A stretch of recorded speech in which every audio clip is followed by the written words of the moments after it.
this cubed, so root 3 times root 3 times root 3, this one give me 3, okay, so I have a 3 root 3. 3 root 3 over 2 cubed is 8, okay? Let me erase this.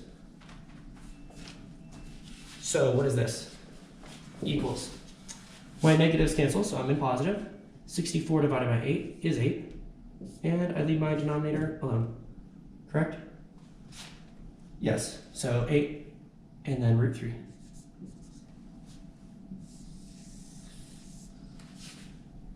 Perfect. Oh, I'm confused. I have a 3 here. This is divided by 3. So I have a 3 here. Okay? So these guys cancel to just give me root 3 over 8. Okay? So I'm just looking at this. Okay. So 64 divided by 8 gives me my 8. I have still root 3 over top and 5 in bottom. Perfect. Sorry. Okay. I want to do one last example, and then we're done. Let me erase all of this.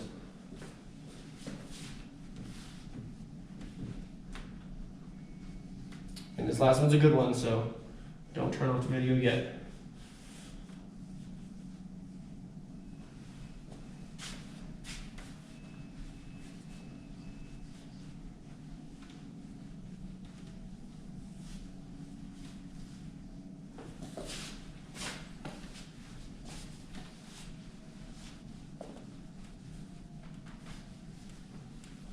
All right.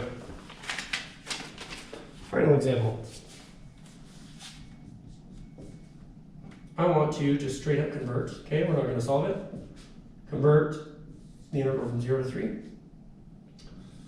Integral from square root 9 minus y squared. So it looks like this is in Cartesian coordinates. Square root of x squared plus y squared up to square root 18 minus x squared minus y squared. My integrand is x squared plus y squared plus z squared. Cool, that's rho squared. dz dx dy. Okay? And I want to convert this into spherical coordinates. All right. Solution. I always like to match up my integrals and make my intervals. This says that y is between 0 and 3. Next, it says that x is between 0 and square root 9 minus y squared. Okay? And finally, z is between square root of x squared plus y squared. That's an infinite cylinder. And this sphere, 18 minus x squared minus y squared. Top half of the sphere, rather. Okay. That's what I'm looking at. A lot of the times, the easiest way to start is by looking at x and y. We can get a lot of information from that, okay? Often about theta, okay? What does this say? My x bounds say that I'm between 0 and this circle. This circle looks like this upper bound here, looks like x squared plus y squared, less than or equal to 9, okay? And so that's a circle, okay, but I'm greater than or equal to 0, so it looks like I'm looking at this half circle. What is the radius of this circle? 3, so this is negative 3, positive 3. Now we look over at y. Y is restricted from 0 to positive 3, okay, so I can't have any of this. So it looks like this is what I'm looking at here, okay? Immediately this gives me information about theta. This tells me that theta starts from 0 and goes only up to pi over 2. Okay? Information about theta, good. I'm going to use spherical coordinates. I want to use some of this space. We know what we're doing? Okay. We already used x and y. Looks like we're up to z to tell us the rest of everything else. This one looks easy-ish because I know that that's a sphere and it's rho squared, so let's look at this. This upper bound of z, okay? What is that? Z equals the square root 18 minus x squared minus y squared, okay? And this is the upper half of the sphere, okay? If it was both sides, it'd be like this, plus or minus, right? So this is just the upper half of a sphere, okay? But let's square this guy out, move everything over. X squared plus y squared plus z squared equals 18. Or rho squared equals 18. So rho equals the square root of 18. This is 9 times 2, so that is 3 root 2. Okay, so it looks like rho expands from 0 to 3 root 2. Perfect. I still need phi, but sweet, because I haven't used this final bit of information yet, okay? So, fine. Well, like how I did for my upper bound of z, I set it equal to it. What if I did the same thing over here? Z equals square root of x squared plus y squared. Now, don't get me wrong, there are 2 ways to do this. You can plug in what x and y is in spherical coordinates and find information that way, okay? But for me, this is just jumping out to me in cylindrical coordinates that this is z is the square root of r squared, okay? Or z is r. Normally I need to put absolute values whenever I do something like that, but we're assuming that r is always going to be strictly positive or 0. So I can get rid of those, okay? But I have information already in spherical coordinates about what these guys are. Let's recall that z is rho cosine of phi. What is r from that triangle that we had in the beginning? Is r sine of phi. Dividing everything over, I'm going to have sine over cosine, so it's going to be tangent of phi. Phi divided by phi, so that's going to give me 1. Okay? So what is phi? This is going to be pi over 4, correct?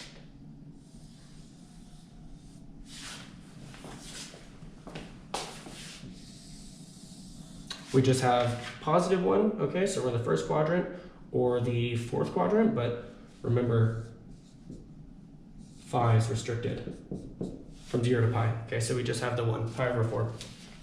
Okay, so finally we're ready. Now, integral from 0 to 3, what we started with, I always write it like this.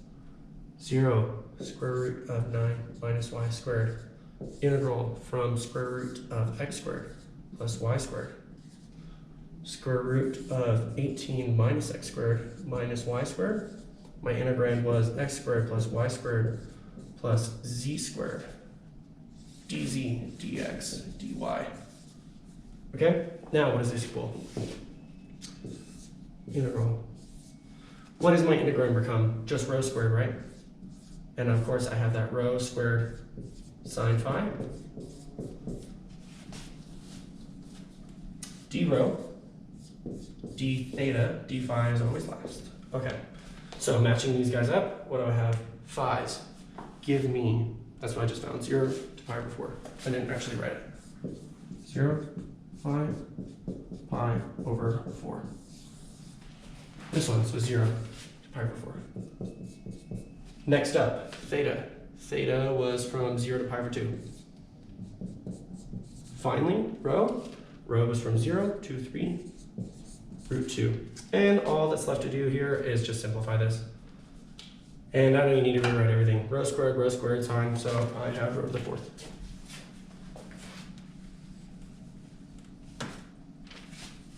Rho to the 4th, sine of phi.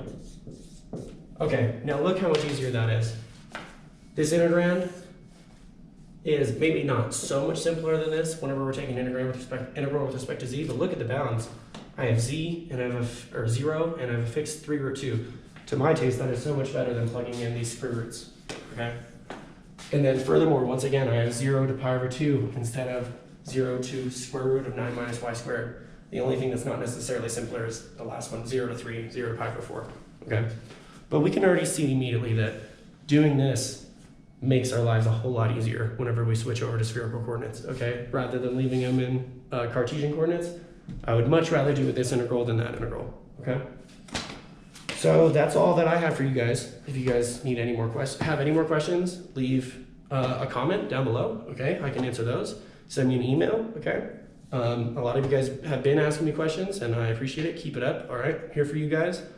And on your own, look in the book, look online, practice as many of these examples as you possibly can, okay? It's spherical coordinates for me, at least, is not easy, all right? And the only way that I started to get it down was practice, practice, practice, and starting to find my own patterns, okay? Not everybody can just give you everything all at once. Sometimes you gotta figure out your own patterns, the way that you think about these problems on your own, okay? And I didn't go over the vast amount of this section. There's a lot more. There's identifying surfaces, like what if I had, let's say, rho equals 5, and I want you to identify this surface? Well, I could say that this says that rho squared is 25, or x squared plus y squared plus z squared equals 25. And this is a sphere centered at the origin of radius 5, okay? So sometimes there's problems like that, and they can get tricky. They're not always as straightforward as this. Sometimes you just gotta really think about them, and my best advice to you of how to get thinking about those is just keep on practicing, find the solutions to them, see if you're doing them correctly, okay? And just practice until you find your own little mode of thinking about some of these things, all right? And other than that, be super careful, make sure you line up your integrals correctly, make sure you've used all the information that you're given. If you didn't use a big piece of information, there's odds are that you needed that piece of information. You maybe need to go back and relook at what you were doing, okay? But yeah, all of that skill comes from practice. So keep it up, you guys, and don't be afraid to email me with questions, all right? And have a great day, you guys.